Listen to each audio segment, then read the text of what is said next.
नमस्कार आपण माननकु आम चैनल को स्वागत। आज बिना गैस जलैकी मु आपण माननकु मीठा बनैबा देखैबी आउ मात्र 3टी इंग्रेडिएंट्स को नै आज आमे मीठा प्रस्तुत करिबा। तो आउ देरी न करि चलंतु आज रो रेसिपी को आमे स्टार्ट करिनेबा।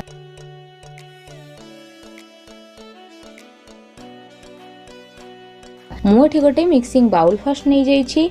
एबे सेथिरे मु गोटे कप दे दउछि अमूल पाउडर। ए अमूल पाउडर रो क्वांटिटी 100 ग्राम पाखा पाखी हेबो। ता सहित गोटे कप डेसिकेटेड कोकोनट पाउडर नहीं जाउछि। एटा आपण माननकु जे कोनोसी ग्रोसरी दुकान रे इजीली मिलि जिवो। ता सहित मु गोटे कप एठी मिल्क मेड बा मिठाई मेड नेछि। एबे ए सब को आमे भलो भाबरे गोळै नेबा।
देखंतु मोठी सब को पूरा भल भाबरे एठी गोळै देछि।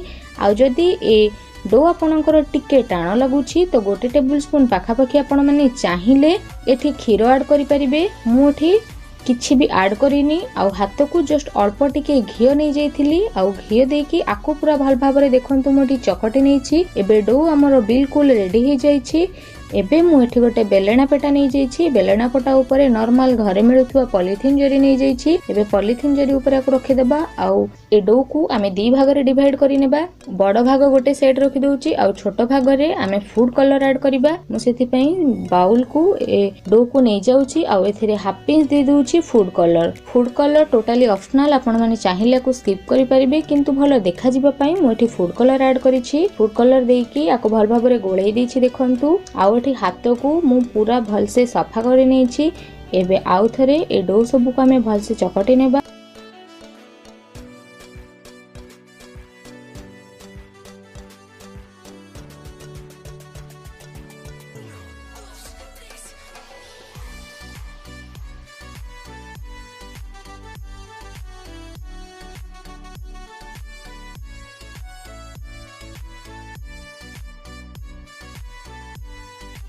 आउ गोटे गोल शेप दे दबा।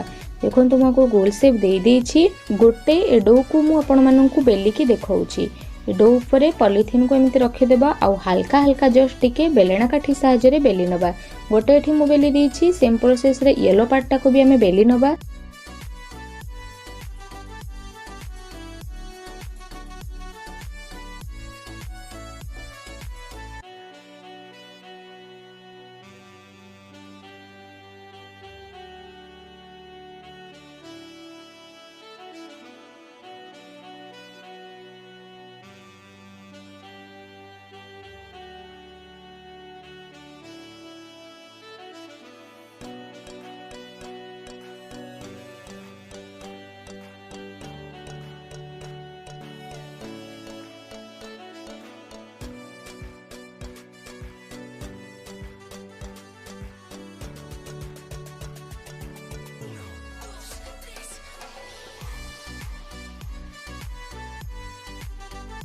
देखंतु आको बेली साइला परे एबे व्हाइट पार्ट ऊपर येलो पार्ट को हमें रखी दबा। आउ ताकू भल भाबरे हमें टिके जस्ट बेली नेबा। बेलना काठी साहायरे आको भल भाबरे बेली देछि।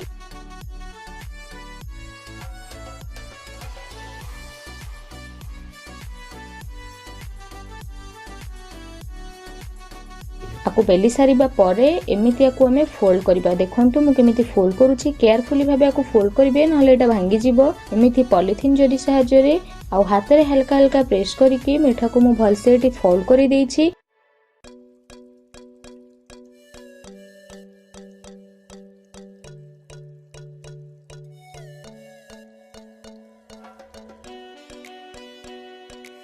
को पूरा कवर करिकी 10 रु 15 मिनिट पई रखि देबा। मु को कवर करिकी पूरा 15 मिनिट पई फ्रिज रे स्टोर करि देइथिली।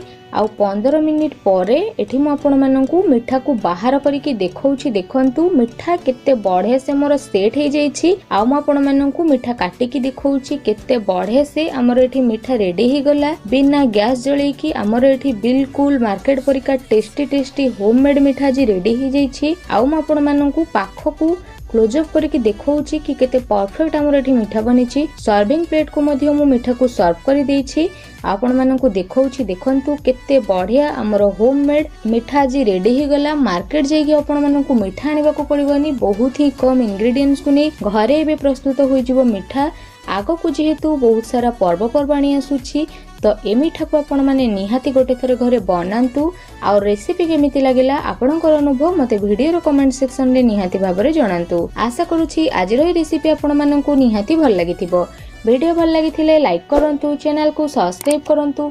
एमिति नुआ नुआ रेसिपी आगो को आउरी देखिबा पई सब्सक्राइब कला परे पाखरे सुथुबा बेल आइकन को भी क्लिक करि दियंतु। धन्यवाद।